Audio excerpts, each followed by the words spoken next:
Entonces, estamos creando entrevista para escribir esta nota, este artículo para un periódico bastante conocido en Italia. Y nada, ya hemos escrito por este periódico, se llama Global Project. Y nada, la idea es de hablar con más gente posible, ¿no? Porque nos entendemos que la situación es bien compleja. Y queremos empezar contándote también de una fiesta, ¿no? De una fiesta que hemos visto frente a la embajada de Venezuela acá en Lima, el 4 de enero, porque muchos venezolanos salieron por la calle a también celebrar lo que ha pasado, ¿no? Entonces, allí entendía, yo que soy italiana y claramente no soy de este continente, la complejidad y la no linealidad de lo que está pasando, ¿no? Ya hemos hablado los días pasados con los chicos jóvenes, los chicos que viven acá en Lima y que claramente han compartido su experiencia de vida en Venezuela, ya son 2 años que viven acá en Lima. Lo que estábamos buscando, pero también es hablar con gente un poquito más adulta, como en este caso contigo, para entender un poquito más también gente que siguió viviendo en Venezuela, en este caso en Caracas. Y nada, claramente siéntete libre de contarnos lo que piensas sea más importante. Nosotros tenemos como 3 preguntas bastante claras. Nada, sí, la primera es lo que está pasando ahora en Caracas, ¿no? Y qué días son, y sobre todo sí, nos gustaría entender un poco cómo sea posible, porque mucha gente el 4 de enero salió en la calle frente a la embajada de Lima a celebrar, ¿no? Y también sobre eso. Bueno, vamos a empezar me parece excelente, empecemos con esa pregunta y vamos desarrollando, y si te van surgiendo otras preguntas o les van surgiendo a ambos otras preguntas en el camino, excelente, tengan la libertad de hacerlo, tengan la libertad de interrumpirme en cualquier momento si tienen alguna duda o no me escuchan algo con claridad, con todo gusto lo vamos aclarando. ¿Qué pasa en Caracas en este momento? Bueno, en Caracas se vive, por supuesto, o yo pudiera decir que a nivel general en el país, una tensa calma, producto, por supuesto, de lo que sucedió el 3 de enero, la madrugada del sábado 3 de enero. Caracas y el país en general venían de o estaban en medio de una festividad todavía de Navidad y Año Nuevo. Aquí en Venezuela es una festividad con mucho peso. Sé que en otros países de Sudamérica y del mundo no sucede así. Chile me dicen que, por ejemplo, no es tan fuerte para ellos la Navidad. Para nosotros sí, o sea, de hecho es un ambiente festivo que arranca incluso mucho antes de diciembre, más allá de que el gobierno lo decrete o no lo decrete. Aquí hay ciertas tradiciones que se dirigen hacia diciembre, pero que arrancan antes. Por ejemplo, la fiesta de la Chinita en Maracaibo es un grito de inicio de la Navidad también, porque hay una tradición navideña musical que es la gaita, y la gaita es de Maracaibo. Y la bajada de la Chinita, que se celebra su aniversario en Maracaibo y en el país en general, comienza bastante antes del mes de diciembre, comienza a mediados del mes de noviembre. Entonces, digamos, Venezuela entra en una parranda, para usar un término muy nuestro, desde antes de diciembre. Claro, no deja de haber las actividades de trabajo ni nada por el estilo, pero sí el ambiente se va cargando con la música. Por ejemplo, ya comienzas a ver la música, comienzas a ver nuestros platos de Navidad, la famosa yaca, el pan de jamón y esto, ya lo comienzas a ver en los menús de los restaurantes antes de diciembre, ¿ok? Y bueno, por supuesto, a medida que va entrando el mes, mucho mayor es. Cuando finaliza el año, el 1 de enero, todavía nosotros tenemos una celebración que es el Día de Reyes, que es el 6 de enero. Entonces, digamos que Venezuela comienza a despertar de ese largo, digamos, no es un asueto porque muchos siguen trabajando. Pero sí, a partir del 15 de diciembre, muchas empresas salen de vacaciones, aprovechan y unen vacaciones colectivas con esos días de diciembre. Entonces, cuando te llega ya los primeros días de enero, Venezuela suele estar muy calmada, muy tranquila. Muchas empresas no abren, solamente abren empresas de servicio, supermercados, pero por ejemplo, proveedores, grandes proveedores, ellos hacen sus últimas ventas la primera quincena de diciembre para luego incorporarse a mediados de enero. ¿Okay? O sea, realmente aquí nosotros comenzamos actividad este lunes para hacer temas, o sea, actividades generales. E incluso sigue siendo un movimiento bastante lento porque, por ejemplo, los distribuidores es que comienzan a pedirle a los fabricantes o mayoristas o importadores los productos. De hecho, yo tengo un negocio de logística desde hace más de 30 años y yo fui hoy a un cliente a llevarles unas facturas que habían quedado pendientes el año pasado y ellos ahorita están comenzando a recibir productos para distribuir, ¿no? Las clases oficialmente comienzan el 7 de enero, pero eso también es hasta relativo, porque para buena suerte de los muchachos, hoy es el 15 es Día del Maestro aquí en Venezuela. Entonces, básicamente como que si les coinciden unos días que pueden terminar de agarrarse el puente, como lo decimos nosotros, lo agarran. ¿Por qué te hago todo este bosquejo? Porque muchas de las noticias muestran una Caracas tranquila y se la achacan a la situación del 3 de enero. Y empresarialmente no es así. No quiere decir que anímicamente no lo sea. Por supuesto que anímicamente las personas no tienen el mismo estado de ánimo que lo tuvieran en un año normal. Y por supuesto hay bastante afectación psicológica, sobre todo en la gente que vive en Caracas, en los sitios donde hubo ataques, que fue principalmente Caracas, La Guaira, una parte de Miranda, Higuerote, que es una zona costera. Pero el resto del país básicamente, bueno, por supuesto, con temores porque es una amenaza general, pero con mucho mayor fuerza, por supuesto, la ciudad capital, que fue la que más tuvo el ataque. Bien. Entonces, ¿cómo estás viviendo tú en estos días en Caracas? Parece que todo está siguiendo bastante normal, ¿no? Sí, la ciudad está completamente normal. No, ni siquiera te pudiera decir que el 4 de enero, o mejor dicho, el 3 de enero, porque esto sucedió en la noche de la madrugada del 3. O sea, el 3 de enero para aquí en Venezuela es un día festivo. O sea, todavía la gente, o sea, abren algunos comercios. De hecho, yo tengo un comercio con una hija mía, aparte de mi negocio de logística. Nosotros no teníamos pensado abrir el 3, nosotros teníamos pensado abrir el lunes 5. Claro. Y raro, porque nosotros abrimos de lunes a domingo. Pero bueno, dijimos, bueno, vamos a agarrarnos esos días hasta el 5 y arrancamos el 5. Y de hecho, te puedo decir, tuve que ir a abrir, mi hija tuvo que ir a abrir el sábado, porque entonces la gente con el desespero quería productos. Entonces abrimos un ratito. Entonces, más bien, al contrario, no teníamos pensado abrir y tuvimos que hacerlo. Pero la actividad hoy en día es bastante normal en la ciudad. Yo estuve hoy haciendo varias diligencias por Caracas y había tránsito, los negocios están abiertos y abriendo aquellos que estaban de vacaciones. Como te digo, fui a donde un cliente y estaba operando completamente, ¿no? Pero por supuesto, sí, hay una tensa calma, no te puedo decir que no, porque siempre se siente la posibilidad de una amenaza. Claro.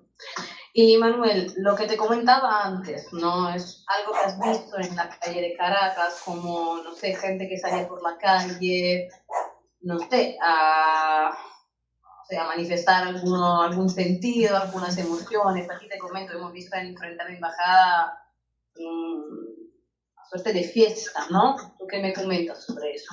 Aquí en Caracas, las únicas manifestaciones, y lo voy a decir con muchísima responsabilidad, las únicas manifestaciones que han habido aquí son de partidarios del oficialismo en rechazo a la agresión y en apoyo o en solicitud a la devolución de Nicolás Maduro. ¿Okay? Aquí yo no he visto ni he conocido de ningún tipo de manifestación de festejo o de fiesta. No lo escuché, me comentaron de un periodista que estaba en Cúcuta y dice que a los periodistas no los están dejando entrar a Venezuela, no tengo confirmación de eso. y que hay muchos que están en Cúcuta, y entonces decían que la gente está festejando puertas adentro. Bueno, muy probablemente todas aquellas personas que por supuesto tienen que haberlas, que consideran que esto fue algo positivo, muy probablemente están festejando puertas adentro. Pero en todo caso, lo que llama la atención es que no hay un cúmulo de personas tal para salir a hacer esa celebración en público, ¿no? Y creo que se caería mucho hoy en día, esta es mi observación, mi apreciación, creo que se caería mucho el argumento que a veces han utilizado de decir que hay miedo porque puede haber represión o porque las fuerzas policiales del régimen va a reprimir una manifestación en favor de un grupo opositor o en contra del gobierno o de manifestación positiva, lo que ha pasado, porque después precisamente de lo que pasó y de todo lo que ha venido sucediendo esta semana, de la intervención de Estados Unidos en nuestra vida cotidiana, la gente no tendría entonces por qué asomar miedo. Si Venezuela tiene un desplazamiento naval desde hace más de 120 días en el Caribe venezolano, porque prácticamente los tenemos en nuestra frontera, vale, entonces no cabe lo que tú me digas porque la gente no ha salido a manifestar en pro de ese desplazamiento y en la solicitud de la intervención de Venezuela, por cuanto sí es verdad y sí es cierto que el gobierno los pudiera reprimir, pero también es cierto que tienes allí un apoyo, vamos a decirlo de esa manera, que además todos sabemos muy bien que una de las intenciones era que pudiera haber una revuelta popular, algo muy parecido a lo que estamos viendo en Irán en este momento, la amenaza de Irán. Si atacas a los manifestantes, intervenimos. Entonces le acaban de decir ellos, bueno, ¿y qué vas a hacer tú con los de Minnesota que están también manifestando y lo están reprimiendo? O Minneapolis, no me acuerdo cuál de las dos ciudades es. Minneapolis, entonces, yo estoy viendo que tú estás reprimiendo a la gente de Minneapolis, ¿no? Pero bueno, este sería otro punto. Pero lo cierto es que tú no lo ves.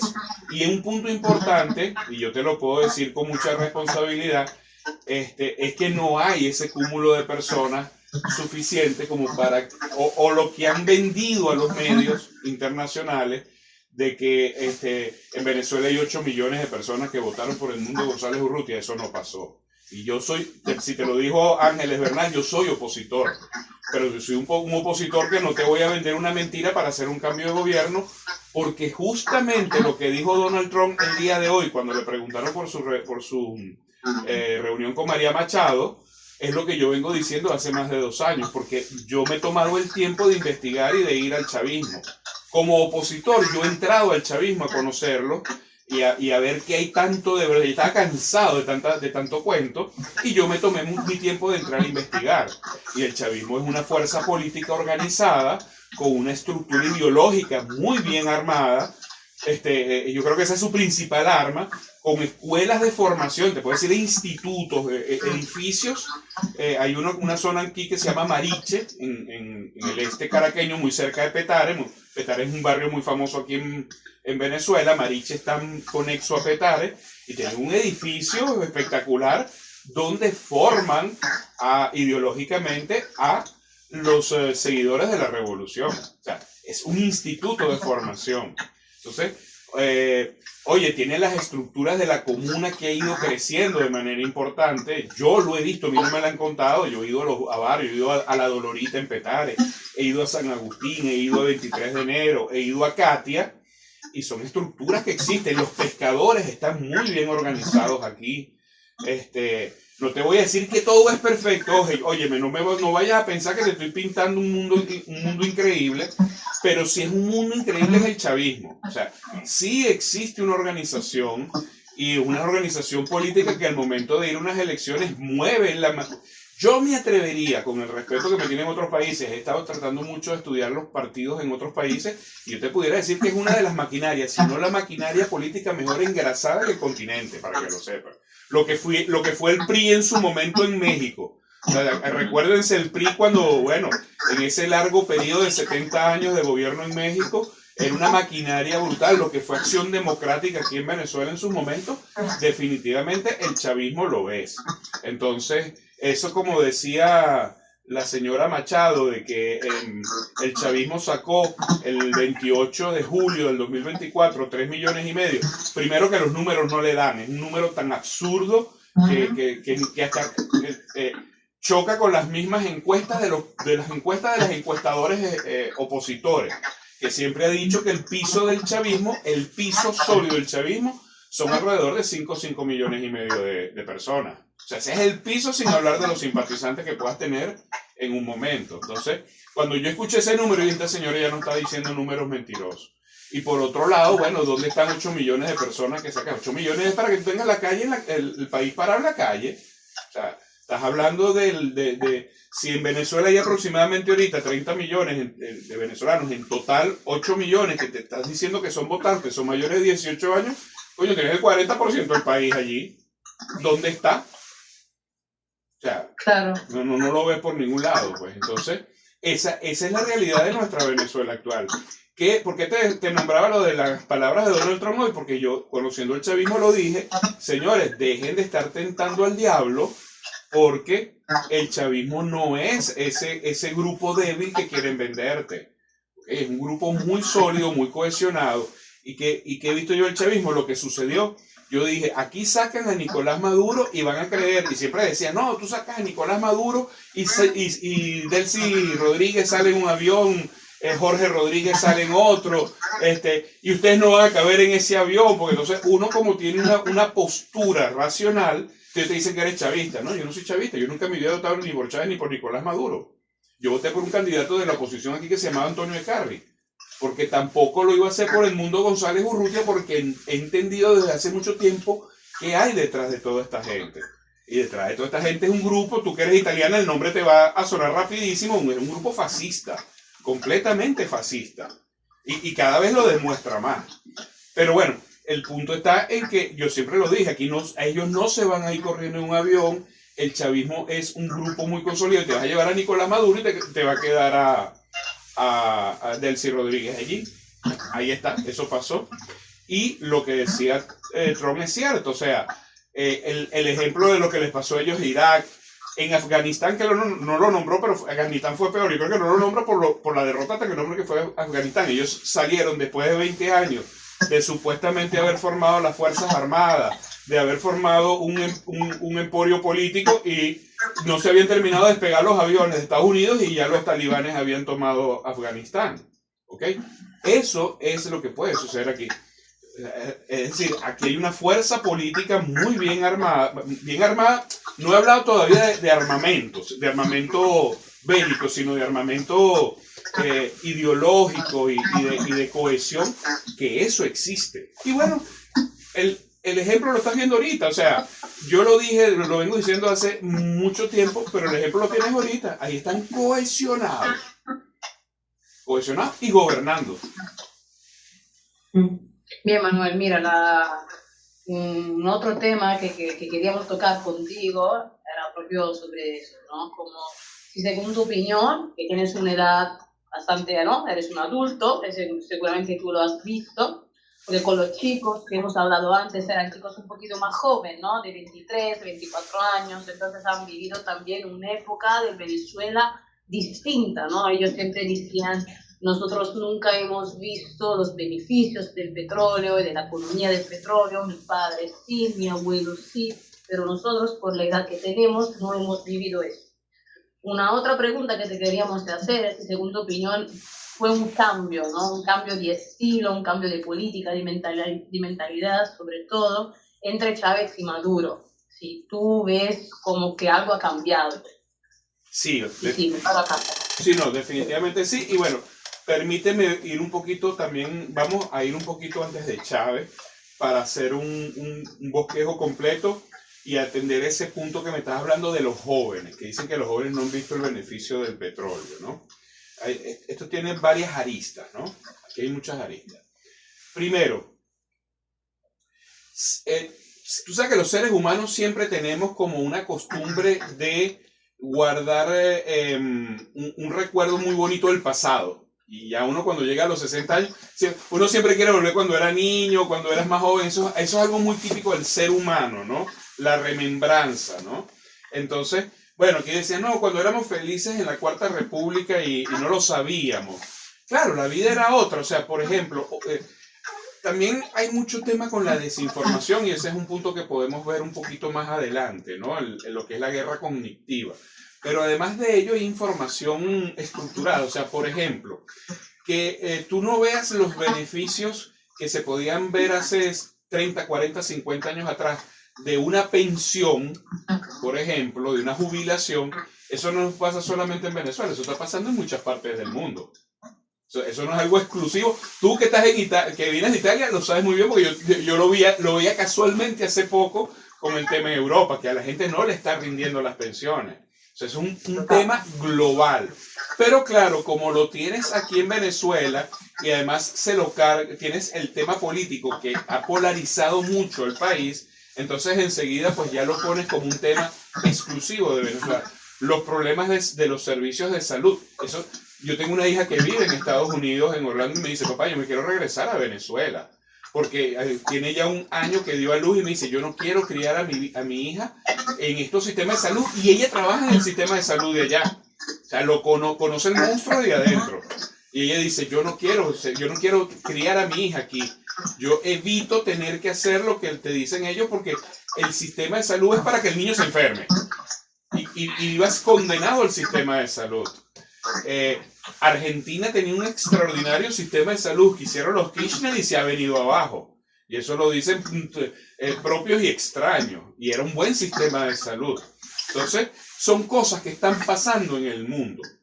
Venezuela después, o sea, para responder tu pregunta, es que efectivamente desde la época de Chávez, cuando ganan el 98, yo te pudiera decir que aquí en Venezuela han habido 3 gobiernos distintos.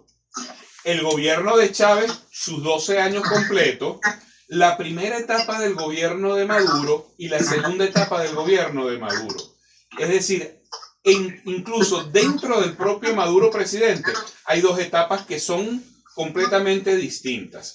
La primera etapa del gobierno de Maduro era una continuación del gobierno de Chávez.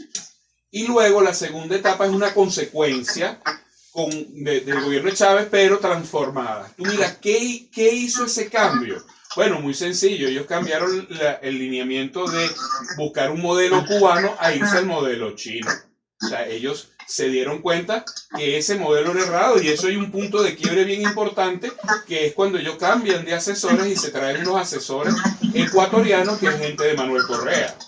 Es decir, eso tiene incluso un elemento clave. Aquí ellos trajeron unos asesores, incluyendo al propio Correa, el expresidente ecuatoriano. ¿Okay?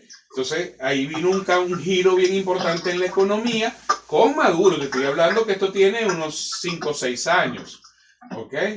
Entonces, y se vieron los cambios fundamentales, como menos presencia del Estado en la economía, el libre mercado, el libre juego de la oferta y la demanda, esas instituciones de control de empresas y control de empleo, de precios, perdón, comenzaron a desaparecer. Y el mejor ejemplo es el dólar. De ser un dólar completamente controlado, hoy es un dólar que se rige por el libre juego de la oferta y la demanda, como pasa en muchos otros países del mundo. Claro, ¿cuál es el problema? Que por la situación de nuestro país, el principal proveedor de dólares para la banca pública y privada es el Banco Central de Venezuela, de acuerdo a lo que viene de la renta petrolera. Venezuela ahorita es que viene con un proceso muy interesante y muy positivo, pero que todavía le falta mucho, de producción propia y de exportaciones. Lamentablemente uno de los errores del gobierno de Chávez y de una parte del gobierno de Maduro es que nos habíamos convertido en un país de puertos, una economía de puertos, ¿okay? Pura importación, y eso nos hizo mucho daño. No quiere decir que no se producía, pero no había incentivo. Al cambiar el modelo después, digamos en el segundo tomo de Maduro, sí comienza a haber un incentivo interesante y el sector privado comienza a revivir, porque efectivamente hubo medidas erradas. Y hoy, casualmente, hace unos minutos, la presidenta encargada, Delcy Rodríguez, presentaba a los empresarios una serie, las modificaciones que solicitó a varias leyes a la Asamblea Nacional, y bueno, claramente se lo está diciendo que van a reducir mucho los controles para que la economía fluya. Eso sí, dejándoles claro que tampoco les va a dejar que obren libremente, porque también es cierto que aquí hubo saboteo por parte del sector privado. Es que aquí ha habido en su máxima expresión los dos elementos más, digamos, que uno no desearía que existieran de esos dos bloques hegemónicos, ¿no? El exceso de control por parte del Estado, pero también hubo el abuso por parte del sector privado. ¿Ok? O sea, aquí hubo acaparamiento, aquí hubo juegos con los precios, no con el fin que siempre lo hacen los empresarios, de beneficiarse y tener una plusvalía mejor, sino de sabotear el Estado. Entonces, sí, hay un cambio fundamental, completo, en el segundo periodo de Nicolás Maduro, que es lo que ha permitido que hoy en día Venezuela tenga 20 trimestres continuos de crecimiento económico, a pesar de las sanciones, y eso no lo digo yo, eso lo dice la CEPAL. O lo puedes ver también en el Fondo Monetario. Venezuela es el país de mayor crecimiento en el 2025. Eso lo dejó claro la CEPAL. Entonces, oye, no es que es algo bueno tienen que estar haciendo muchas cosas buenas para que eso resulte.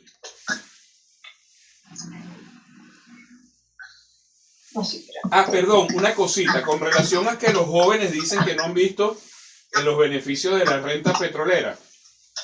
Si es un joven de 21 años, coño, nosotros tenemos ya 10 años con sanciones.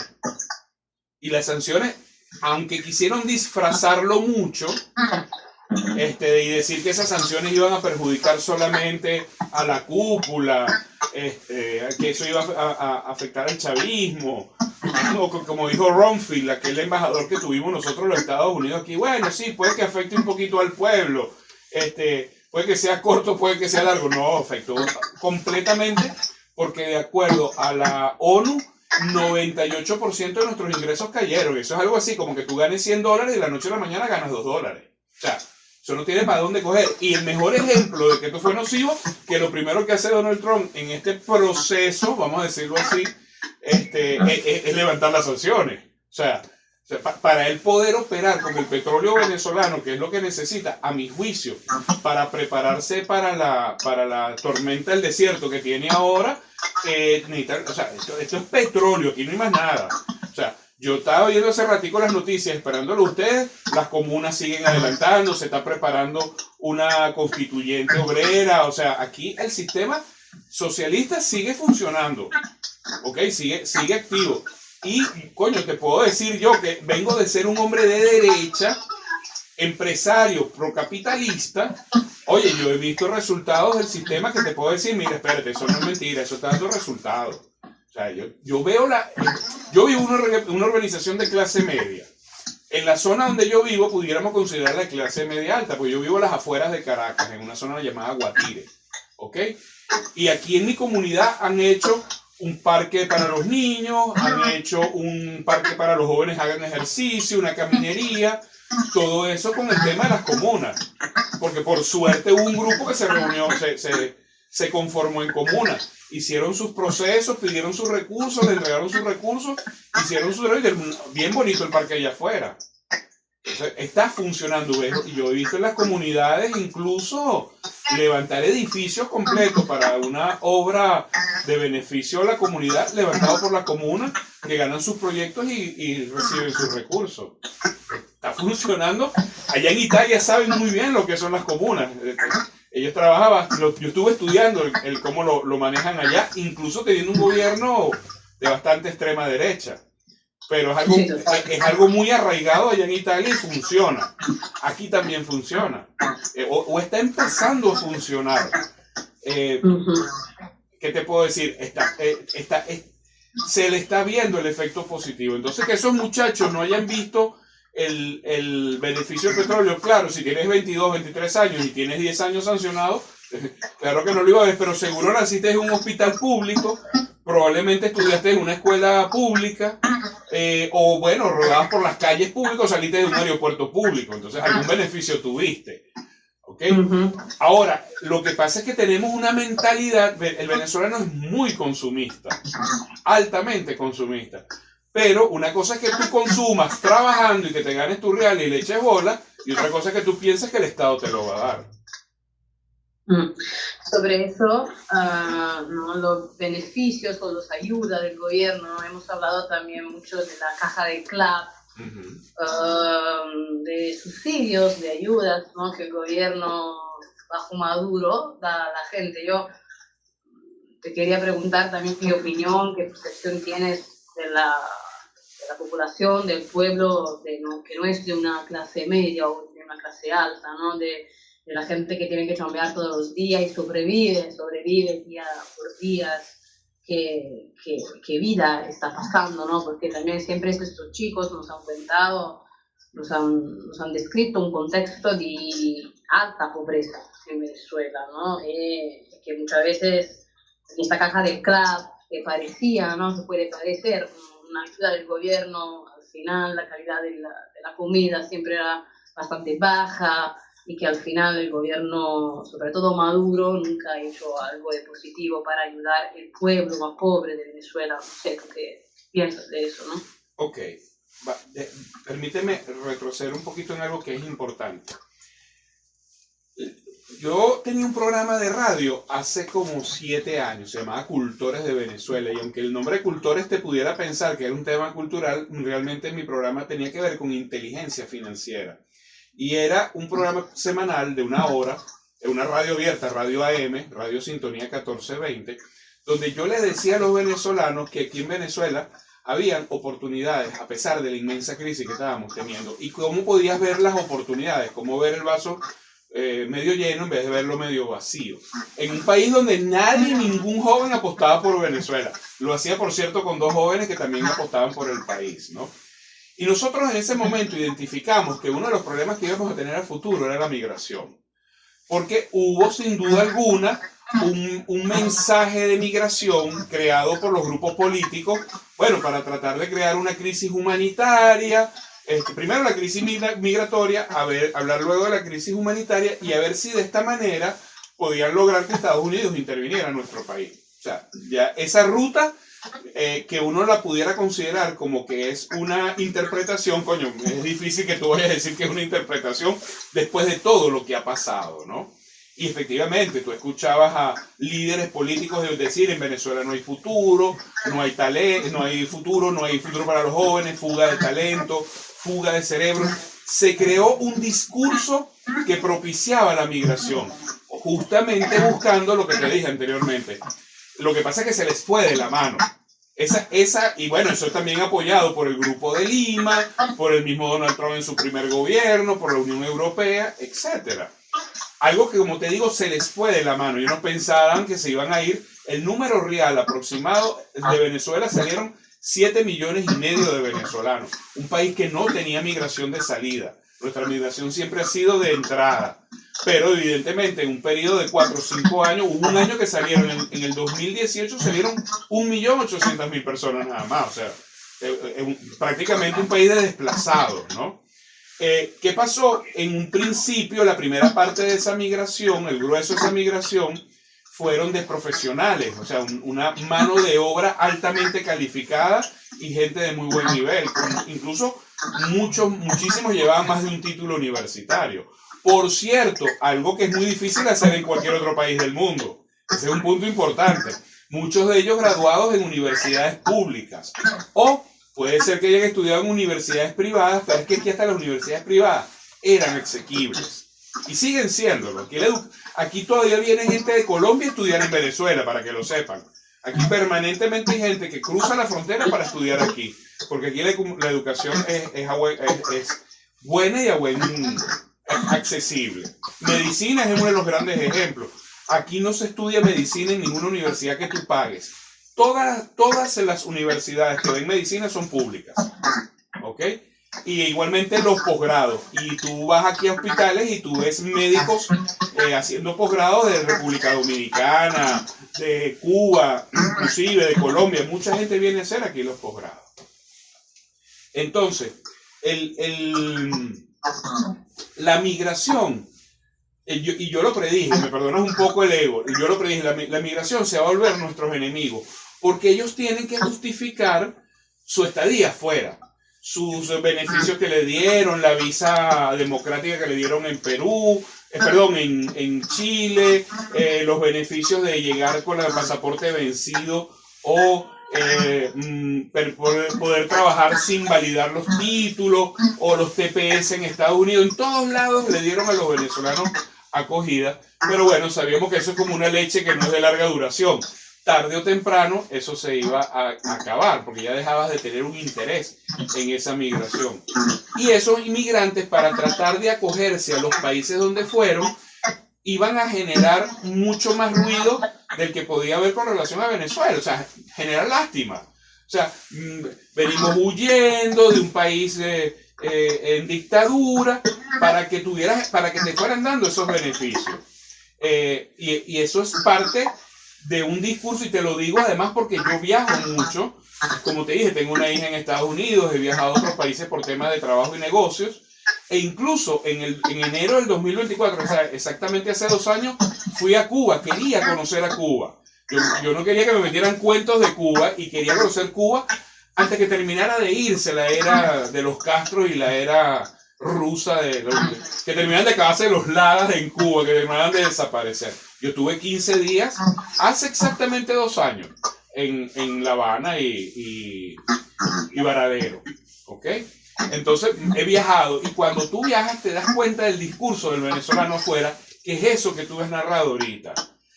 Y tienen que potenciarlo de una manera importante, porque es lo que ellos dijeron para ser bien tratados, bien recibidos, bien acogidos. Y un poquito a lo interno, a lo psicológico, yo siento que hay mucho de, oye, como utilizaron la frase, tuvimos que huir de Venezuela. Cuando tú hablas de huir, siempre hay un tema de cobardía. Muy, muy a lo intrínseco, ¿eh? O sea, seguramente cualquiera de esos muchachos dice, nosotros tuvimos que huir de Venezuela por la dictadura. Huir siempre te va a dejar en la mente, coño, te fuiste porque no tuviste las pelotas para quedarte, ¿no? Y tienes que buscar la manera de seguir manteniéndolo. Ahora, hablemos números. Se fueron 7,5 millones de venezolanos, pero nos quedamos 26 millones. ¿Qué son más? 7,5 millones o 26. ¿Y por qué los 26 si logramos continuar aquí? Y en ese periodo de tiempo, 2015-2025, han nacido 2 millones de venezolanos. Porque no dejaron las mujeres de salir preñadas. Y la verdad verdadera ahorita de la migración, y este dato que te voy a dar es importante, es que al menos la mitad se ha regresado. Es decir, ya afuera no quedan esos 7 millones de venezolanos. Afuera están alrededor de 3,5 millones, 3,700,000, porque los ves aquí que han regresado. O sea, es impresionante la cantidad de vecinos que volvieron recientemente. Antes del tumbarrancho, del zaperoco del 3 de enero, llegaron unos vecinos para recibir el Año Nuevo y quedar, o sea, ya venían para quedarse, pero vinieron para el Año Nuevo, vienen de Colombia. Yo no, ya nos vinimos definitivamente. Y lo ves en la calle cuando estás entrevistando a alguien de trabajo. No, yo llegué hace 6 meses, yo llegué hace 1 año, yo tengo 3 días que me vine. Mi hija misma me dijo, papá, veme buscando inmuebles, déjame ver cómo vendo todo aquí. Yo me regreso a Venezuela y está en Estados Unidos. Entonces, pero yo estando en Estados Unidos, que he ido por trabajo o por visita con mi hija, yo veo la actitud del venezolano. Y entonces, claro, la actitud del venezolano, que además se fue y que, mira, se puede haber ido con razón o sin razón, ¿ok? Porque de nuevo se creó como una moda. A muchos venezolanos se les cerraron las puertas y no les quedó más remedio que irse. Los secuestraron, el negocio quebró, en fin, muchas cosas, pero también se volvió una moda. O sea, tú escuchabas señoras que decían, pero ¿cómo me voy a quedar en Venezuela si mis hermanos se fueron? Los muchachitos en el colegio, papá, pero todos mis amiguitos se están yendo. Y es verdad, o sea, cuando tú le sacas un país de 31, 32 millones de personas, le quitas 7,5 millones, le estás arrancando un pedazo enorme. ¿Ok? Pero, como te digo, pues aquí nos quedamos 26 millones. Y es lo que hemos construido, la posibilidad de que los que se quieren regresar, regresan. Entonces, esos que están afuera, cuando te hablan de los que nos quedamos, o somos conformistas, o somos enchufados, o somos hijos de Mendoza. Mendoza es el dueño de una gran empresa, la más grande de alimentos y licores y cerveza, se llama Polar. Seguro la han escuchado. Entonces, o eres hijo de Mendoza, o estás enchufado, o eres conformista, o sea, ¿no? O sea, conformista, y Venezuela tiene 20 trimestres de crecimiento, no lo digo yo, lo dice la CEPAL. Entonces eso iba a generar un problema. Entonces cuando tú hablas con esos jóvenes son ese problema de comunicación e información. Y te lo puedo decir porque en las redes sociales me cruzo con ellos de una manera impresionante. O sea, el nivel de odio que tienen es enorme. Entonces, el nivel de odio es porque se les inculcó una información que no es la veraz. O sea, yo era un opositor radical al chavismo. O sea, yo fui de los que en algún momento celebré el fallecimiento de Chávez. Pero cuando me comencé a ver ciertas cosas que no me funcionaban, que no me entraban en la mente, coño, me tomé el tiempo. Afortunadamente por mi edad, ya yo tengo mis empresas constituidas, tengo mis negocios montados, y me pude dar el tiempo de salir a investigar. Y lo primero que investigué fue lo del famoso cartel de los soles.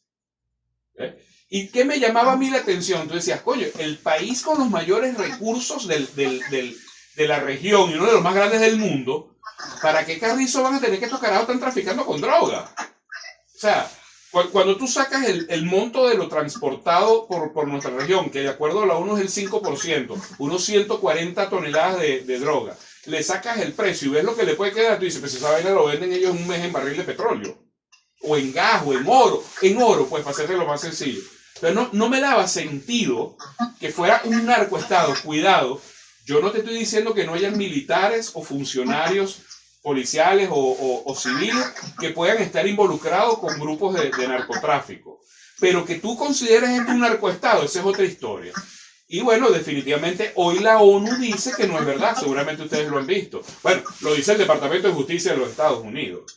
¿Ves? Pero fue una de las primeras cosas y dije, bueno, espérate un momentico, ¿y por qué entonces esta retórica de este grupo ultroso, que yo hoy en día le llamo ultroso, antes era opositor? Bueno, a mí nunca me gustó María Machado, nunca. ¿Ok? Yo caí en estas trampas hasta Juan Guaidó. Yo fui el último pendejo que siguió a Juan Guaidó. O sea, cuando yo vi todo este teatro y entendí, y dije, espérate, aquí estamos equivocados, pues dije, déjame voltearme un momento hacia el chavismo para ver quiénes son. Y te puedo decir una cosa, en el chavismo, como Ángeles Bernal lo sabe, Ángeles Bernal es de la revolución, todo el mundo sabe que yo soy opositor. Todo el mundo sabe que yo voté por un candidato distinto a Nicolás Maduro hace 1 año y pico atrás. Pero como he sido tan centrado y tan responsable en mis contenidos, me han abierto las puertas. ¿Tú quieres investigar? Investiga. Nadie me ha cerrado las puertas. Yo investigué el Tren de Aragua. El Tren de Aragua, para que ustedes tengan una idea, fue una banda que en su mejor momento tuvo 150 delincuentes de la peor calaña. Pero 150 en su peor momento. Y como su nombre lo dice, Tren de Aragua. Estaban en el estado de Aragua. ¿Cómo carajo con 150, que la mayoría le han dado de baja, algunos están presos y algunos cuantos se pueden haber ido del país, pero cómo lo conviertes en una franquicia que resulta ahora es adueñada de Colorado, del estado de Colorado, según declaraciones de Donald Trump? ¿Ves? Nada, cualquier chorito que llegaba a Perú con un corta uña y atracaba a alguien decía, yo soy del Tren de Aragua, como ya habían creado esa matriz de opinión, la gente se asustaba y lo utilizaron políticamente. Ese es el gran problema que ha habido aquí, que los grupos contrarios a la izquierda lo convirtieron en un gran pote de humo. Pero no existe el Tren de Aragua no existe ya en Venezuela desde hace muchos años, le dieron de baja. De hecho, ayer en una locución de la presidenta encargada, Venezuela tiene ahorita 3 muertos por cada 100.000 habitantes. Perú creo que está en 70 y pico. Nosotros llegamos a estar en 100. Y hoy en día es 3 por cada 100.000 habitantes. O sea, tú sales hoy a las calles de Caracas y es una ciudad completamente segura. Cualquiera de las ciudades de aquí. Yo he ido a echarme palos. Nosotros decimos aquí a echarse palos, a tomarse una cerveza o tomar un trago. En uno de los barrios más arrechos de Caracas, el 23 de enero. Y tú vas, entras, te tomas tu trago y sales seguro. Y oyes tu salsa y bailas salsa y no ha pasado nada. O sea, hasta ir al 23 de enero se ha vuelto seguro. Entonces, para que tú veas el tema de cómo es la visión de los que están afuera del país a lo que es la realidad de nuestro país. Ahora, para responderte, porque me fui por ahí, porque quería darles una visión clara. CLAP y subsidio. Bueno, yo he visto programas como el CLAP en toda parte en muchas partes del mundo, inclusive en países desarrollados. En Panamá, donde tengo un hijo que vive desde hace muchísimo tiempo, en Panamá hay un beneficio de alimento para las personas. Que tuviesen en algún momento problemas de calidad, sí, como no puede pasar, yo no te voy a decir que no, pero principalmente sucedieron en las épocas de mayor crisis. Hoy en día, más bien, la gente de clase media busca ver si se puede enchufar en el tema de los CLAP, que por cierto ya no son gratis. Eso, fíjate que son cambios que se han ido dando. Anteriormente era un producto un beneficio completamente gratis. Hoy lo tienes que pagar. Subsidio, por supuesto, enorme, pero lo pagas. Si no lo pagas, no lo recibes. El resto de esos subsidios, que sí es verdad, el gobierno de Chávez se llenó de demasiados subsidios, buena parte de ellos se han ido o eliminando o reformulando, ¿ok? Porque bueno, que la misma situación te lo impedía, con $2, si ganabas 100, te quedan $2, ¿cómo carajo vas a hacerlo? ¿Ok? Pero, o sea, por ejemplo, un problema serio que todavía hay aquí, las pensiones. Todavía las pensiones son muy bajas, tomando en consideración los gastos. Pero bueno, tienen también unos beneficios extras de medicamentos, etc. Y el tema de los sueldos. Lo que pasa es que en Venezuela, por la misma coyuntura económica que existe, tú no puedes medir los sueldos en Venezuela como lo puedes medir en cualquier otro país, que es a través del sueldo mínimo. Aquí no hay un sueldo mínimo. O sea, existe un sueldo mínimo referencial, pero no es lo que gana una persona. Es más, de acuerdo a los últimos registros de los sectores privados, no del gobierno, los sectores privados, ya un ingreso de un trabajador mínimo puede estar por el orden de los $240, $250 en el sector privado, ojo, ¿ok? Esto creo que te ponen el sueldo mínimo de países como Perú, por ejemplo, ¿ok?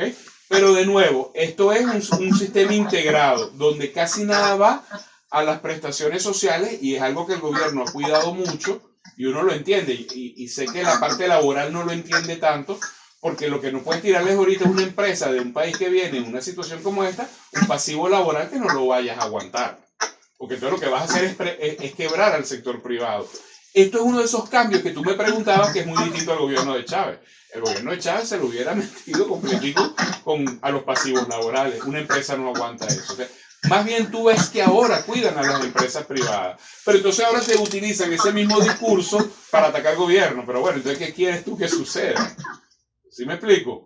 Es un tema bien complejo, porque para también atarte a lo que me decías de la pregunta de Chávez y Maduro, si Chávez era un gobierno de izquierda y extrema izquierda, el gobierno de Maduro se ha venido un poco más hacia la izquierda o incluso centro izquierda. Si quieres. Manuel, igual hay una duda que sobresale a medida que me vas comentando varias de estas situaciones, ¿no? Acerca sobre el éxodo venezolano y sobre toda la situación precaria que las personas comentan para excusarse al momento de haber salido de Venezuela. Igual hay mucha documentación alrededor de eso, ¿no? Esas son cosas igual que las personas dicen, ¿no? Hay mucha documentación también acerca de la escasez de alimentos, ¿no? Y cuando estuve hablando con Ángela, sí, me comentó que ahora, por ejemplo, se está impulsando el tema de la agricultura, ¿no? Que tal vez está inclusive hasta un 90%, ¿no? Entonces, veo que hay como dos posiciones totalmente contrarias, ¿no? Para nosotros es importante como escucharlas. Sí. Pero también hay bastante material gráfico y testimonial de lo que de lo que aconteció con el éxodo, ¿no? Entiendo que a lo que tú me mencionas es que hay un plan, ¿no? de las personas fascistas, ¿no? Que básicamente, ¿cómo se les considera ahí a María Corina Machado? ¿Gente de derecha, gente de ultraderecha? Ultraderecha. Ok. Y libertaria, creo que le dicen ahora también. Creo que es la palabra ahorita más de moda, la libertaria. Okay. Al estilo motosierra. Motosierra, ok. Sí. Como si fuera partidarios de Milei, ¿no? De hecho, son afines, se felicitan mutuamente y se lanzan besitos y todo, al igual que Noboa. Ok, y me vino un poco esa duda, ¿no? Cuando mencionaste acerca de los empresarios chinos que habían empezado a llegar a Venezuela, ¿no? Uh-huh. Y no sé si el tema de la invasión de Venezuela tiene que ver con el cambio de venta de moneda de petrodólares a petroyuanes, ¿no? Uh-huh. Al final parece que todo el tema de la intervención termina resumiéndose en quién se queda con el petróleo, ¿no? Uh-huh. Venezolano. Entonces, no sé cuál es la apreciación que tienes tú sobre ese aspecto. Vamos con la primera que me preguntaste, el éxodo y la escasez de alimentos. Efectivamente, Venezuela pasó por una situación sumamente difícil entre el 2015 y el 2020, vamos a decirlo así, 2018, 2019, 2020, ¿no? La escasez fue enorme, no podíamos comer arepa, que era nuestro plato básico, no encontrabas la harina de maíz precocida, que es con la que se hace la arepa, que es una especie de tortilla parecida a la mexicana. Es lo único que la nuestra es de maíz, la de ellos son de trigo, pero es nuestra comida básica. O sea, eso es si no, uno se come una arepa no sale a la calle, compadre. Así de sencillo. Y puede ser hasta con mantequilla, pero vas bien. Y si la rellenas con otras cosas, mejor. Pero sí, esto no es mentira. Pero es que ahí viene el punto importante y mucho de la manipulación. Y cuidado, te lo dice alguien que en un principio lo que veía era la parte de que esto era culpa del gobierno. Pero de nuevo, si tú al gobierno le quitas los recursos, ¿cómo gobierna? ¿Sí? Te repito el ejemplo y por favor, ustedes pueden buscar ese informe de la ONU que ellos mismos establecen que perdón, yo te dije 98%, fue 95%, es decir, que ganas $100 y te dejan después $5. O sea, imagínate que tú tengas que vivir con todos tus muchachos y toda tu familia, cuando antes ganabas 100, ahora ganas 5. Eso fue lo que pasó en Venezuela. La reducción de los ingresos fue enorme. Y, por supuesto, sí, fallaba muchísimo la alimentación. ¿Te acuerdas que te comenté hace rato que Venezuela se había convertido en una economía de puertos? Es verdad. Muchos errores del gobierno de Chávez, ¿ok? Porque esto siempre me genera muchas discusiones con los chavistas, ¿no? Porque yo les digo, Chávez era muy soberbio. Entonces, Chávez, si bien es cierto que él buscó muchas veces conciliar con el sector privado, también hubo aquí un sector privado que fue muy politizado. Ok, acuérdense que aquí hubo una huelga general buscando la salida de Hugo Chávez. Aquí hubo una huelga petrolera. O sea, ¿cómo te imaginas tú que la principal industria de tu país se ponga en huelga para sacar un presidente? ¿Qué es eso? O sea, es que tú ves que aquí pasaron unas vainas que tú dices, pero eso es una vaina de locura. O sea, de hecho, ¿por qué se ha visto una mejoría tan importante a partir del 2017, 2018, 2019 para acá? Porque el sector privado, una de las cosas que tomó conciencia es que esa oposición radical era nefasta, que no teníamos chance de un cambio en Venezuela mientras ellos estuviesen y que lo que tenía que hacer es lo que uno hace, y te lo digo como miembro del sector privado. Vamos a dedicarnos a lo nuestro, que es ser empresarios, no políticos. Aquí los políticos tenían actuación. De hecho, de hecho eso apareció en el New York Times, lo que te voy a decir. Creo que fue por ahí en el 2020, 2021, no me acuerdo si fue antes o después del COVID. Hubo una reunión entre los hermanos Rodríguez, la actual presidenta del país y el actual presidente de la Asamblea Nacional, con este señor que te decía, Mendoza de la Polar. O sea, ellos se reunieron en privado y confidencial, eso lo filtró de New York Times y llegaron a un acuerdo. O sea, nosotros no te fastidiamos más la vida, pero tú dedícate a lo tuyo y no estés haciendo saboteo político. Porque cuando tú vienes y agarras y guardas la harina pan o la vendes, para venderte la harina pan te tienes que llevar los Doritos, por decirte algo, estás condicionando una venta de un producto que es el producto básico tuyo. ¿Ok? Entonces, desde ese momento, más nunca se metieron con Polar. Y Polar comenzó a hacer su producción de harina pan. Hoy en día, que es lo que pasa, los que se fueron se quedaron con la foto de Venezuela del 2018, 2019. Y quieren seguir mostrando esa foto por frustración, por no aceptación. Ellos nos ven a nosotros aquí en una rumba y se molestan. Es más, yo he visto declaraciones de gente de afuera que dice, coño, ¿cómo es posible que ustedes vayan a un evento en Chacao, que es un municipio opositor, y que hacen una fiesta donde te presentan un artista? Entonces dice, ¿cómo es posible que ustedes vayan a esa fiesta que le están lavando la cara al régimen? Pero si es un municipio opositor, no importa, eso está vendido. Coño, entonces aquí todo el mundo está vendido. O sea, aquí hubo en las elecciones del 2024, 10 candidatos. Uno solo era chavista, que era Nicolás Maduro, los otros 9 eran opositores. Pero según el candidato de la señora Machado, los otros 8 eran vendidos. Oye, entonces son vendidos ellos, somos vendidos nosotros. Entonces vendido todo el mundo. Bueno, entonces el país es chavista, pues porque todo el mundo está vendido. Entonces déjalos tranquilos porque es un país de gente chavista. Que bueno, fíjate que casualmente es lo que acaba de decir Donald Trump. La señora María Machado no gana unas elecciones en Venezuela porque sus seguidores están en el exilio. Y bueno, y es lo que yo vengo diciendo hace años. ¿Ve? Ahora, ellos sabiendo eso, lo que están buscando es que haya una salida de fuerza a través de un quiebre militar, un quiebre político o un quiebre social. Y esa era la intención, y ahí voy un poco también respondiendo del otro que tú me decías, de los 120 días los barcos afuera. Y eso apareció en el New York Times, en la revista Times,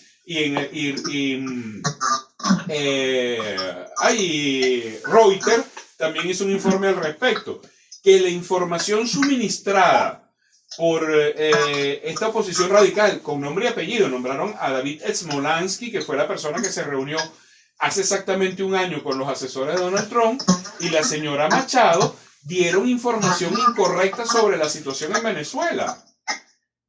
¿A qué les dijeron ellos?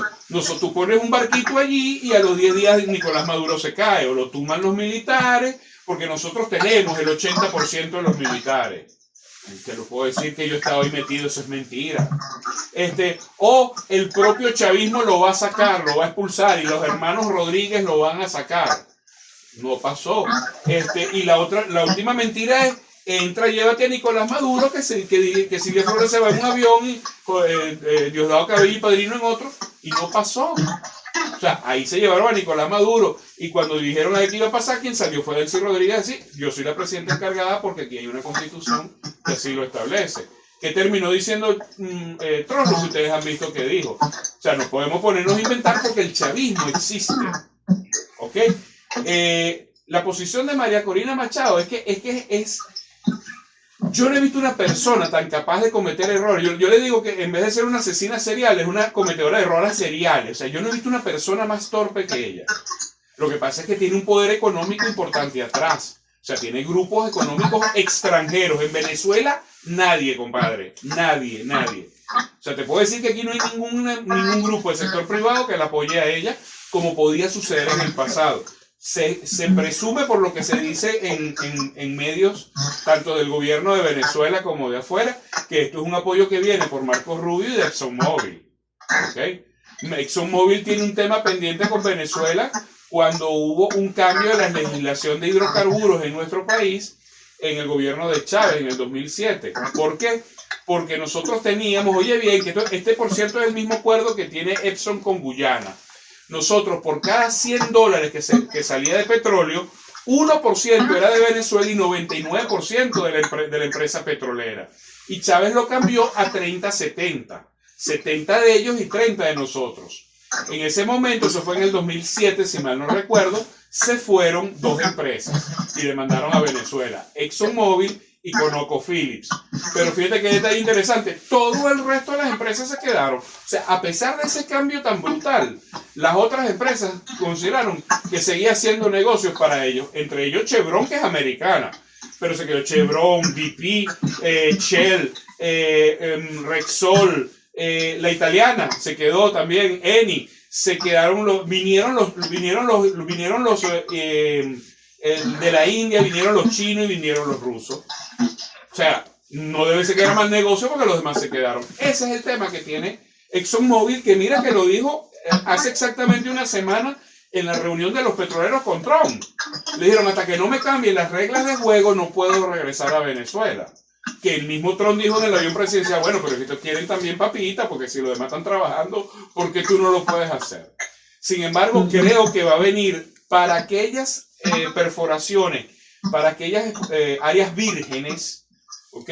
Creo que va a venir, lo decía hoy la presidenta, una reforma, pero para las áreas que ellos van a explotar totalmente vírgenes, creo que le llaman áreas verdes, cuando no han sido tocadas anteriormente. Pero para lo que ya existe, no. Sigue teniéndose esa norma y esa pauta. María Machado es muy cercana a Milei, lo ha dicho públicamente, muy cercana a Noboa, tan es así que Noboa la acompaña al premio Nobel. Bueno, la acompañó porque la mujer no llegó nunca, ¿no? Llegó varias horas después. Y aquí viene un punto que yo siempre he discutido, o sea, ¿dónde está el verdadero cartel? Porque resulta que todos hemos visto lo que está pasando con el narcotráfico en Ecuador. Entonces, y sabemos que muchos de los alijos descubiertos de Colombia que están saliendo por Ecuador han salido en barcos metidos en productos que salen de la familia de Noboa. Ha sido dicho muchas veces este tema. La señora María Machado es muy aliada del señor Uribe Vélez. Y el señor Uribe Vélez es el único que tiene expedientes abiertos en la DEA por el financiamiento por el narcotráfico en sus campañas. O sea, eso no lo estoy inventando yo, eso está allí. Entonces, ¿quién está cercano al tráfico de estupefacientes? ¿Okay? Y te puedo echar un cuento que tendríamos que tener una hora más de lo que yo considero de otro de los grandes problemas de por qué esa guerra contra Venezuela y el narcotráfico. Porque creo que más bien Venezuela le está generando un problema muy serio de narcotráfico a los Estados Unidos. Pero bueno, sí, ese es un tema que se lo puedo contar si quieren y es interesante. Vale.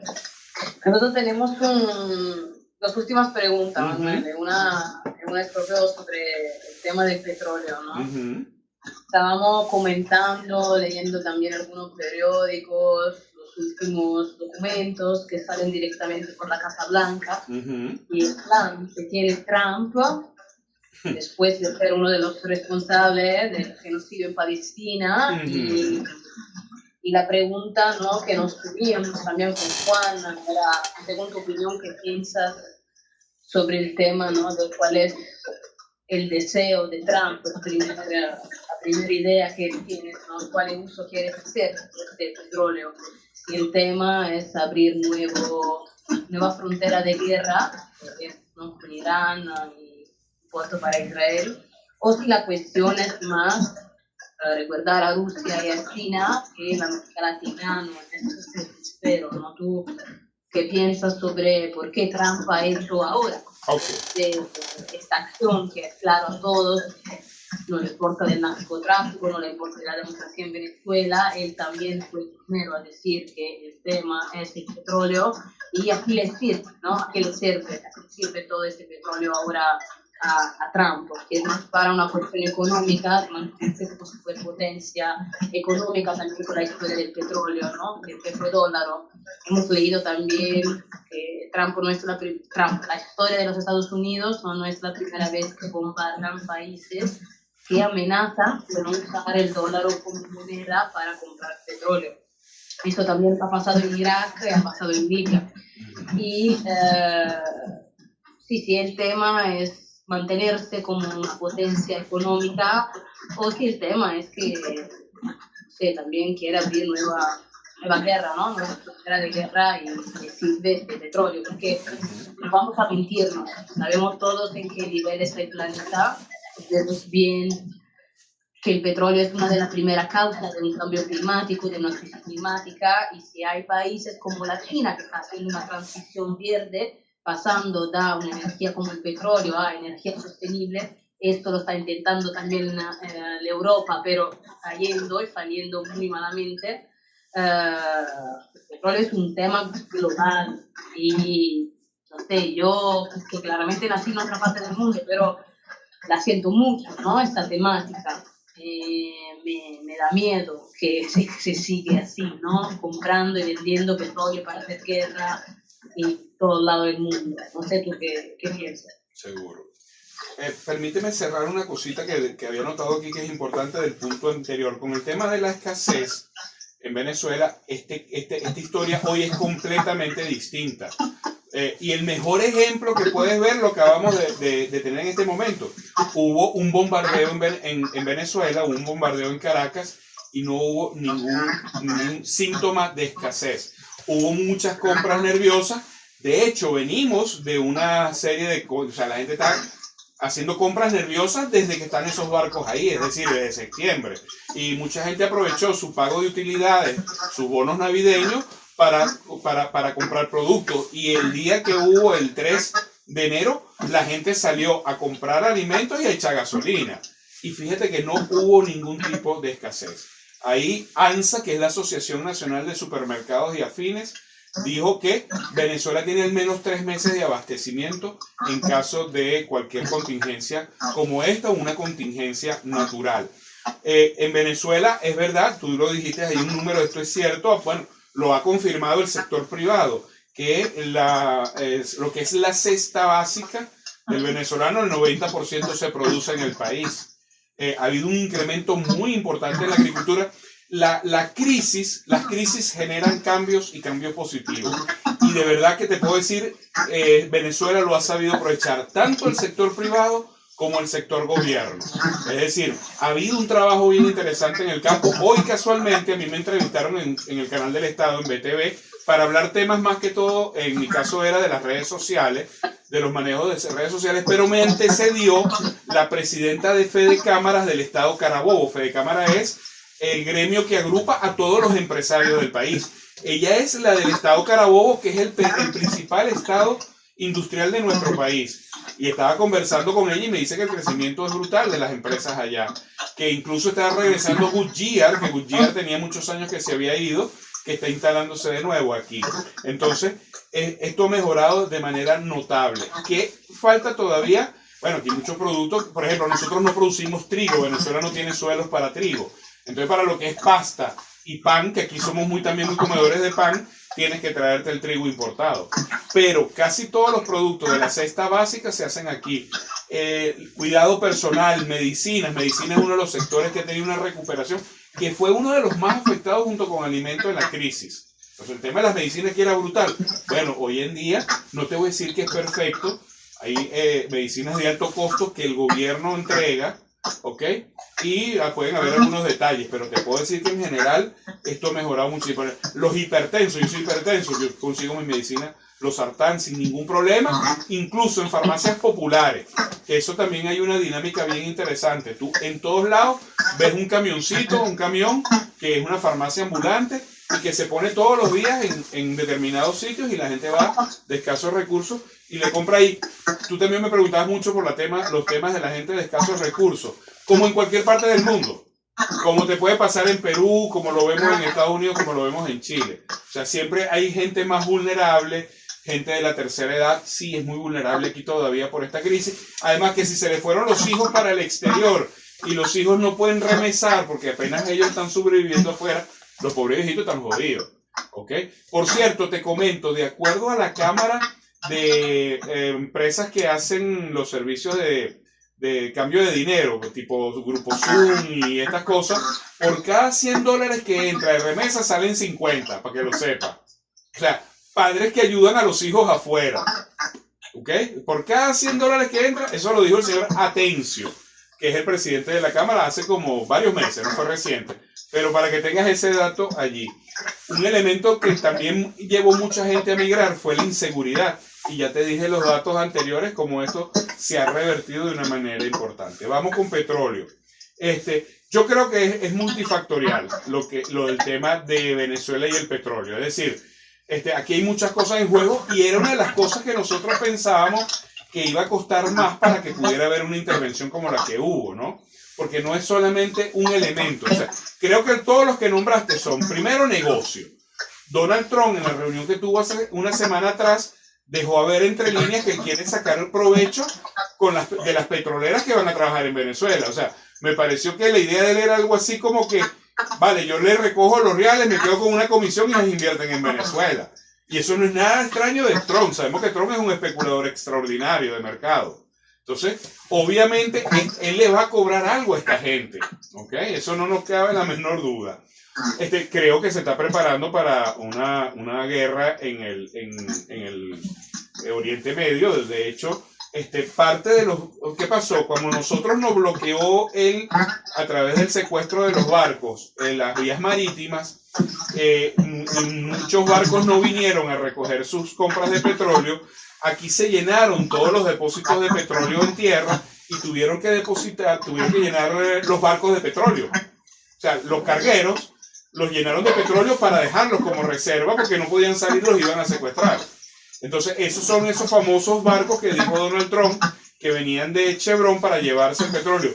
Esto estaba ya establecido previamente antes del 3 de enero. Esto ya se había negociado con Chevron. Incluso el 1 de enero, Nicolás Maduro lo dice en una entrevista con Ramonet, que ellos estaban esperando que levantaran eso para que Chevron se llevara ese petróleo que se lo vendía a Estados Unidos. ¿Okay? Ahora, ¿qué ha sido lo curioso? Que estos barcos los ha dejado él en el Caribe. Es decir, este cargamento de petróleo se los ha dejado en tierra, en almacenamiento en tierra, pero en Curazao, en Aruba y en otras islas aliadas de Estados Unidos. Para mí, se está preparando para una guerra. ¿Okay? Vale, además que ya estamos viendo lo que está sucediendo con Irán. O sea, ya el tema está puntico. Él tiene que rescatar a Irán él tiene que rescatar a Israel de la tremenda derrota que tuvieron hace 6-7 meses atrás. Y no puede darle chance a Irán de que se incremente su poder defensivo, que ya vimos que no era... O sea, yo era uno de los que pensaba que Israel acababa a Irán en 3 días. Y que los soldados iraníes estaban montados sobre beduinos, caminando con sus togas y qué sé yo, una china, no sé si ustedes saben lo que es una china, ¿no? Aquellas armas rudimentarias de madera en forma de Y que le ponen... Resortera, exactamente. Yo pensaba que eran... Oye, y el nivel tecnológico de Irak es impresionante. O sea, les desbarataron el domo de hierro. Entonces, ese es el segundo punto que definitivamente está. Y obviamente no deja de ser la otra razón el tema geopolítico del geopoder con China, más que con Rusia misma, con China. ¿Okay? El poder de crecimiento de China está arropando a los Estados Unidos, eso lo sabemos todos. Entonces, esta es una manera de cortarlo. De hecho, vi algo en Bloomberg, no lo he visto de forma oficial, pero vi algo en Bloomberg donde decía que China entonces le está solicitando a Venezuela el pago de $20 mil millones en deuda que tiene de manera inmediata. Lo irá a pagar Estados Unidos porque es el que está obligándonos a cambiar las reglas de juego. ¿Okay? Ahora bien, aquí a lo interno Venezuela sigue funcionando igualito. Es decir, aquí hay un Estado constituido, nosotros tenemos 5 poderes, los 5 poderes están en manos de los mismos chavistas de siempre. El 5 de enero se constituyó la Asamblea Nacional que correspondía por el periodo electivo de ellos, con lo que resultaron de las elecciones de mayo, y ahí se instalaron con 90% de diputados chavistas. Bueno, porque por mala suerte la señora Machado mandó a no votar también. Pues. Coño, ¿qué quieres tú? Que gane la oposición si los carajos mandan a no votar y dicen que se hace trampa y nunca demuestran la trampa, además, porque no la han mostrado, nunca ellos han demostrado de una manera real que ha habido trampa. Y ahí está Capriles Radonsky, que fue candidato 2 veces, primero contra Chávez y luego contra Maduro, y que también dijo en su momento que hubo trampa, y bueno, pero él sale con ese mismo Consejo Nacional Electoral, diputado por el estado Zulia. Y está el señor Ecarri, que era candidato presidencial en el 2024, ahí él está como diputado también. Entonces, explícame cómo es eso. Pues, hay fraude electoral, pero sales para unas cosas y para otras no, coño. O sea, la mentira tiene patas cortas, compadre. ¿Y qué piensas, Manuel, de este comentario que Trump ha hecho, ¿no?, sobre Delcy Rodríguez? Hemos visto que han hecho una charla bastante larga, ¿no?, de 75 minutos, donde lo que han dicho es que fue una charla productiva, donde se ha hablado de petróleo, de seguridad, de economía, y ha definido Delcy Rodríguez una mujer fantástica y maravillosa. ¿Qué opinas sobre ella? ¿Qué piensas que va a hacer? Yo me imagino que ustedes debieron haber visto o conocido, porque son jóvenes, conocido una novela muy famosa colombiana llamada Betty la Fea. Sí, claro. A mí me encanta. Yo cada vez que la veo en Netflix o algo de eso, la repito. Yo soy un aficionado acérrimo a esa novela. Además, pues que recuerdo esos recuerdos viejos, época muy bonita por allá por el 2000, creo que la pasaron. Delcy Rodríguez, Betty la Fea. Tal vez no con la suerte de Betty que si la ponen la agarra un estilista la pone bonita. No creo que le pase tanto a Delcy eso así, pero es una mujer sumamente inteligente. Pero los dos hermanos Rodríguez, yo entrevisté hace unos meses a un gran amigo mío, que es un político muy apreciado aquí de la oposición, llamado Claudio Fermín. Y yo le pregunté, Claudio, ¿qué opinas tú de Jorge Rodríguez? Y me dice, muy inteligente. Y yo considero a Claudio Fermín un hombre sumamente inteligente. Y Delcy Rodríguez es una mujer brillante. Yo no sé si ustedes llegaron a revisar el currículum. Es una mujer que tiene 3 posgrados, 1 en Cambridge y 2 en París. O sea, aparte de que es graduada de abogada de aquí. ¿Ok? O sea, una mujer muy bien, trabajó en el Banco Mundial. O sea, es una mujer muy preparada y es la artífice de esa recuperación económica que estamos viendo. O sea, dentro de que tú dices, Maduro ha recuperado la economía del país a pesar de que hay sanciones, la artífice de esa es ella. O sea, ella es vicepresidente ejecutivo, vicepresidente de finanzas y líder de la parte de hidrocarburos. Es una mujer y quienes la conocen de cerca, yo tuve la oportunidad de entrevistar a Fernando Carrillo. ¿Ustedes conocen a Fernando Carrillo? Fernando Carrillo es un actor venezolano muy famoso. Abigail, una famosa novela con una actriz venezolana que vive en Argentina, Catherine Fulop. Bueno, Fernando Carrillo es ese actor muy reconocido que su carrera se vio muy truncada por ser chavista, porque hasta eso pasa aquí en Venezuela y en el continente. Le truncaron la carrera por manifestarse chavista. Bueno, resulta que Fernando, búsquenlo ustedes, porque vas a encontrarte un papi rookie, como le decimos aquí en Venezuela, es un muchacho bien parecido, un tipo bien buen mozo. Fernando puede tener 50 y pico de años de edad, pero se mantiene muy fitness y tuvo amores con Delcy Rodríguez. Y en una entrevista, eso se rumoraba mucho aquí, la gente decía que era una locura, que era imposible. Y él en una entrevista que yo le hice junto con un colega, él lo dijo, sí, es verdad, yo tuve 3 años de amores con Delcy Rodríguez. Y dice, es una mujer que no se acuesta sin leer un libro. No se lee un libro diario. Después de leer todos los informes que tenga que leer. Y es una mujer con un gran amor a Venezuela. Quienes la conocen dicen que es una de las mujeres más inteligentes que han conocido. Entonces, con esa Big Leaguer se conversó con Donald Trump. O sea, mujer que te habla al menos 3 idiomas, que yo sepa. Una negociadora nata. En manos de esa persona está Venezuela ahorita. En un momento difícil. Bien. Bien, yo te hago la última pregunta y nos despedimos. Seguro. Está bien,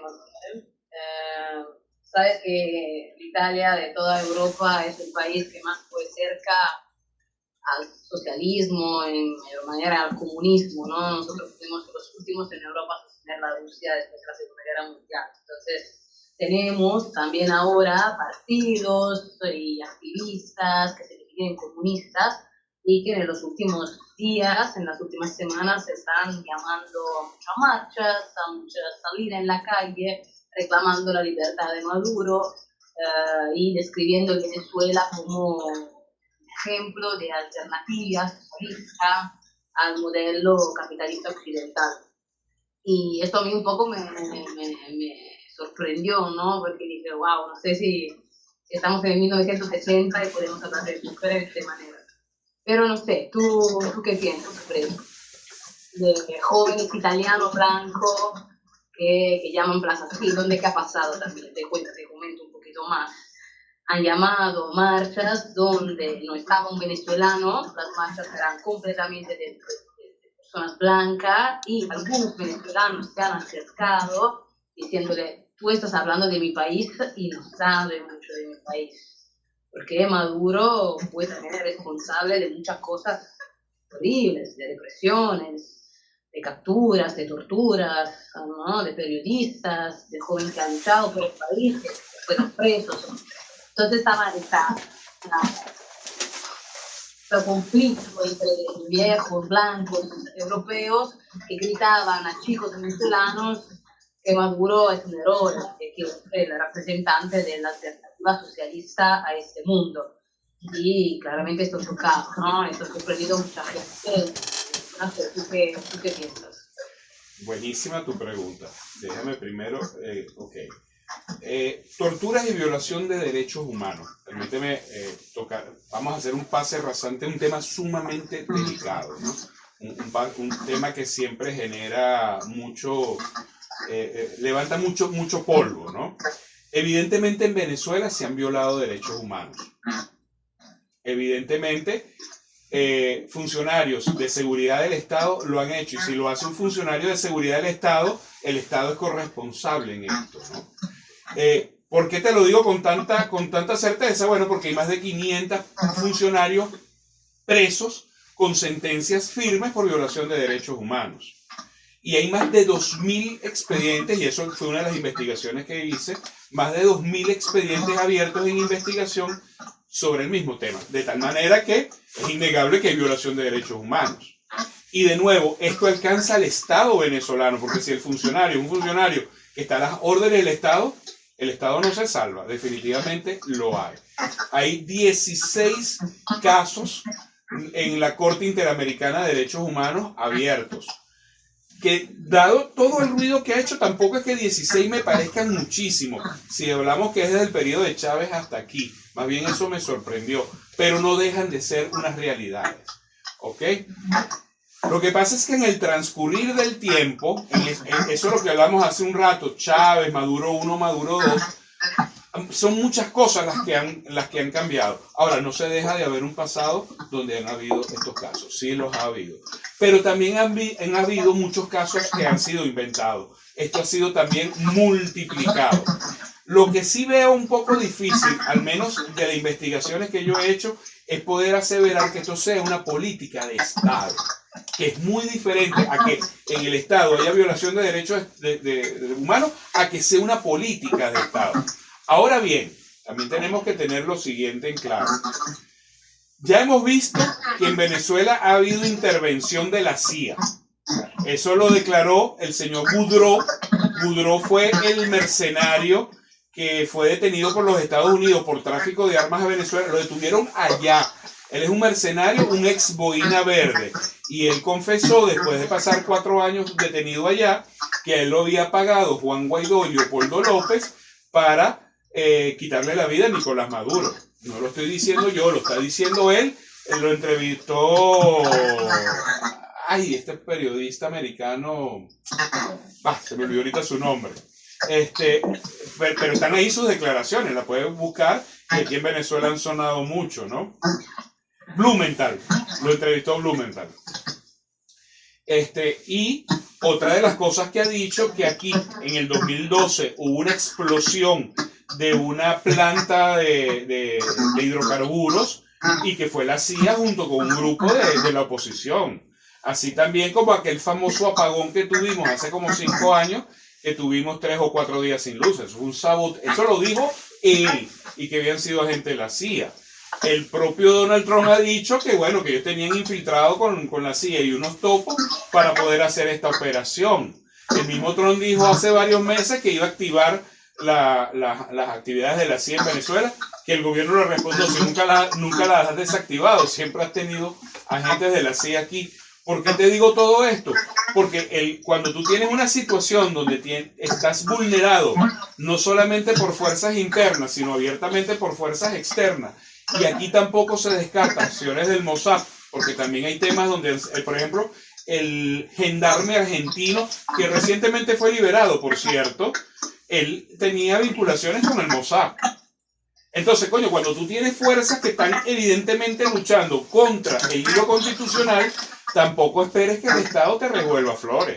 Y te lo digo yo, que vengo de una época, en la Cuarta República, donde el gobierno reprimía de manera brutal cualquier intento de alterar el hilo constitucional, Una de las razones que a mí me ha hecho, que siempre me ha llevado a no estar del lado de Chávez, es porque él tiene un golpe militar en Venezuela. Entonces yo no puedo estar con Chávez por eso. Como no puedo estar con María Machado porque ella ha intentado hacer lo mismo. Entonces no puedes esperar que el gobierno no te responda. O sea, cualquier gobierno que... Allá lo hemos visto, por ejemplo, en Perú.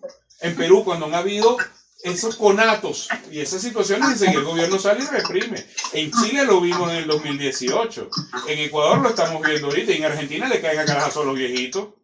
Entonces, o sea, uno entiende que existe una defensa del Estado donde a veces se pasa del hilo. Y ojo, no los estoy excusando.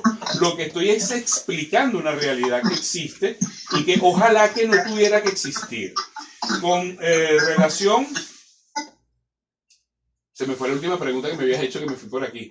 Tranquilo. Era como, ¿qué opinas, no, de esta opinión de mucha gente en Italia que comunismo, que pide, ¿no, la libertad de Maduro, ¿no? Y que piensa en Venezuela como una alternativa socialista al modelo occidental capitalista?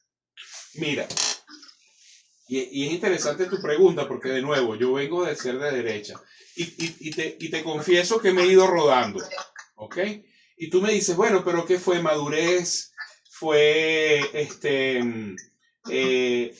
vale, cambio en el tiempo? No. O sea, yo soy muy pragmático, yo soy un hombre de números y has visto que en el transcurso de toda la conversación siempre te he hablado con números, ¿no? Vengo del área de empresario, soy asesor en materia logística y trabajo muchísimo el tema de los números. Yo soy muy pragmático con los números. ¿Qué siento yo que ha pasado en el mundo de venir de una época donde yo vi la caída del muro de Berlín y para mí todo era la derecha, la extrema derecha, y viva Hollywood, de paso, porque hay que decirlo así, o sea, vive el esquema que te enseñan de Occidente a través de Hollywood, que en el siglo pasado, en el siglo XX, la izquierda y el comunismo se planteó un esquema muy duro, muy radical, pero muy de piedra, y fracasó. No se reinventó en el tiempo. Mientras que la derecha iba haciendo cambios, adecuándose a las realidades históricas y económicas y sociales que había, y permeó mejor y logró adecuarse hasta principios del siglo XXI. Yo estoy viendo que ahorita las cosas como que se voltearon. Ahora los que son muy lapidarios es la derecha. Ahora los llamas libertarios, porque no los puedes llamar entonces de las otras formas, porque el nombre es distinto. Eso me recuerda cuando Chávez quiso introducir el nombre de socialismo del siglo XXI, pero era igual al de Cuba. Entonces, lo que hiciste fue cambiarle el nombre. Me parece que los libertarios están haciendo exactamente lo mismo. Pero si tú ves, por ejemplo, modelos como el de China, bueno, cualquiera te puede decir, bueno, que China no es un modelo comunista. ¿Por qué? Porque tiene un libre mercado. ¿Acaso es negado el comunismo? ¿En qué parte de la historia de Marx? Tengo bastantes libros de Marx. ¿En qué parte dice él que no lo puedes hacer? Pero el Estado sigue teniendo un control sobre los medios de producción. Son socios importantes dentro de las mejores empresas. Lo tienes en Corea del Sur. En Corea del Sur, las empresas familiares famosas, Samsung y todo esto, tienen una participación importante del Estado. Y vemos casos todavía mucho más interesantes. Vietnam, Laos, que están teniendo una participación importantísima. Y discúlpame, sigue habiendo un partido único con un sistema que no es monolítico, porque realmente hay elecciones en las bases, pero que les está funcionando muy bien. Los niveles de calidad de vida en esos países han mejorado, además de una manera rapidísima. Cuando tú ves, por ejemplo, en muchos países en Estados Unidos, aquí en América y allá en Europa, que van en un deterioro enorme por quedarse anclado en el sistema. Y ves entonces al libertario, tú dices, bueno, pues el libertario no ha pegado ni una. Entonces creo que el comunismo está ofreciendo una alternativa. Ojo, y a veces te lo estoy diciendo y estoy tragando profundo, porque mi escuela era liberal, completamente liberal, ¿ok? Pero o sea, cuando nos vamos a los números y a los resultados, definitivamente China, por algo China es quien es China. Y, no, que en China vive la gente presa o esclavizada. Coño, yo veo a los viejitos de mi edad haciendo tai chi en China y van a buscar a sus nietos porque son a ellos los que les corresponden el cuidado de los nietos y los hijos manteniéndolos. ¿Por qué? Porque con $300 vives como rey allá. Eso es una realidad. Cuando bloquearon TikTok en Estados Unidos, que la gente migró al TikTok chino, bueno, eso fue una explosión. Tuvo que Trump, apenas entrando al gobierno, volver a poner el TikTok normal, porque la gente estaba descubriendo cómo vivían los chinos y vieron que no eran lo que habían contado. Entonces, eso son realidades. De tal manera que el comunismo está mostrando una cara muy interesante, que no es que era el mismo comunismo del siglo XX, no, es que no, estábamos equivocados, el comunismo sí era bueno, no, se reformuló. Mientras la derecha está pasándole lo que le pasaba a la izquierda en el siglo XX. Bien. Muchas gracias, Manuel. Muchas gracias. Cuando tengan esto ya publicado, me lo linkean, por favor. Claro. Sí, ¿Qué tiempo tardan en sacarlo? Sí. Necesitaremos seguro de algunos días porque ya son muchas grabas que estamos haciendo. Claro. Con personas que nos cuentan cosas muy distintas, ¿no? Esto Claro. te lo voy a decir bien claro. Entonces será un desafío, será un tema reducir todo eso y crear un artículo que tenga un sentido y claramente te lo compartimos y sí, no, de verdad, muchas gracias por tu tiempo, por todo tu conocimiento y tus informaciones, lo agradecemos muchísimo y ahora empieza la chamba. Seguro, vale, un gusto haberlos conocido y gracias por la oportunidad, gracias a ustedes. Y hemos visto que también tienes muchos videos, entonces si tenemos dudas, hemos visto que tienes un canal bien con mucho contenido, ¿no? Entonces sería fácil también recuperar cosas, ¿no? De tu opinión. Seguro que sí. Te auguramos que te esperamos una buena noche. Igual para ustedes. Una Venezuela libre. Una Venezuela libre. Vale, gracias. Cuídense. Gracias, Manuel. Chao. Muchas gracias. A ustedes, gracias.